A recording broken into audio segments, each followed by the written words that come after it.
नमस्कार साथियों, आज के इस शॉर्ट वीडियो में हम लोग आईक्यू के बारे में जानेंगे। आईक्यू क्या है, आईक्यू कौन दिया, आईक्यू क्या है और इससे संबंधित बहुत सारे प्रश्न एग्जाम में पूछे जाते हैं। बारी बारी से समझते हैं, ठीक है।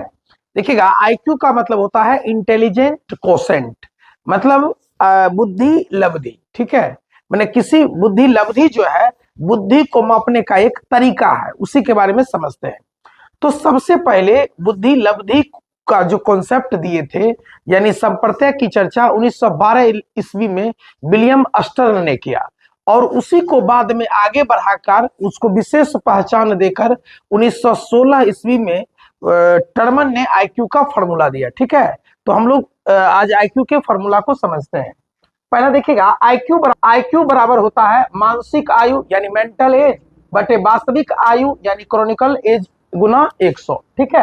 अर्थात जिस उम्र स्तर के समस्या का समाधान बालक करता है उसको कहते हैं मानसिक आयु, और जो उसका एक्चुअल जन्म से लेकर जब तक उसका उम्र है उसको कहते हैं वास्तविक आयु। जब मानसिक आयु में वास्तविक आयु से भाग देकर 100 से गुना करते हैं तो यह आईक्यू निकलता है। तो आईक्यू देखिएगा, आईक्यू निकलता है, लेकिन आईक्यू की बहुत सारी आलोचना की जाती है क्योंकि आप बुद्धि को आईक्यू के द्वारा सटीक रूप से आप सही नहीं माप सकते, ठीक है। और भी रीजन है, जैसे देखिएगा इनकी आलोचना क्यों की जाती है समझते हैं।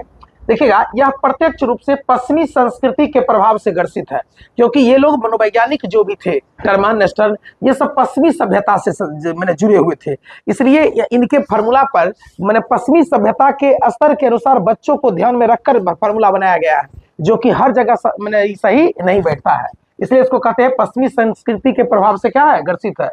दूसरा है सांस्कृतिक रूप से, वही बात हुआ दोनों भी। अगला है पर्यावरणीय कारकों के प्रभाव को नजरअंदाज करते हैं, क्योंकि वहां का वातावरण पर्यावरण अलग है और यहाँ का पर्यावरण अलग है। अगर उसी चीज को हम लोग यहाँ अप्लाई करते हैं उतना वो इफेक्टिव नहीं होता है, ठीक है। इसलिए इसकी आलोचना की जाती है। यह पक्षपाती मानदंड पर आधारित है, क्योंकि यह पश्चिमी सभ्यता के बच्चों को ध्यान में रखकर, उनके मानसिक स्तर को ध्यान में रखकर बनाया गया है, इसलिए इसको कहते हैं पक्षपाती मानदंड है। हम लोग इधर के या और भी देश के इस बात को नजरअंदाज किया जाता है। अगला है आईक्यू परीक्षण में मापने की एक निश्चित प्रकार की त्रुटि होती है, कि इसमें एक ऐसी गलतियां होती है कि अगर मान लीजिए कि मापते वक्त या जिस प्रश्न के द्वारा हम आईक्यू मापेंगे वो किसी कारणवश बालक को अगर पहले से हाथ लग जाए या पहले से कोई बता दे तो उसकी आईक्यू लेवल ऊपर रहेगी, लेवल में तो आईक्यू कम है, इसलिए इसमें मापने में एक निश्चित प्रकार की त्रुटि होती है।